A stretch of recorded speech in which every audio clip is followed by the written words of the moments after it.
Hey guys, so today we have this really elegant looking makeup bag.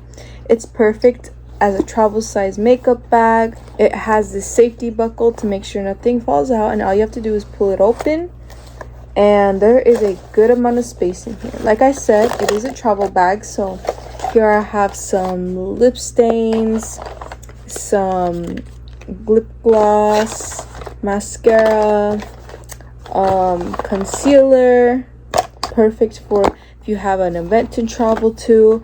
As an example, I am going to college, so I will be taking this as my little makeup bag for during school. And like I said, it has this buckle right here, and it has really beautiful stitching all around it, on the buckle itself, around the bag where it opens up until the edges right here, as well as the bottom. So it also comes with a dust bag, which is quite convenient. So if you really care about the quality of your makeup, or if it's being left out for a while, you can go ahead and put it inside this dust bag. And it's this really nice material to keep it nice and safe, and as well as a little drawstring to make sure that it's easy on the go and easy to carry from any place at any time.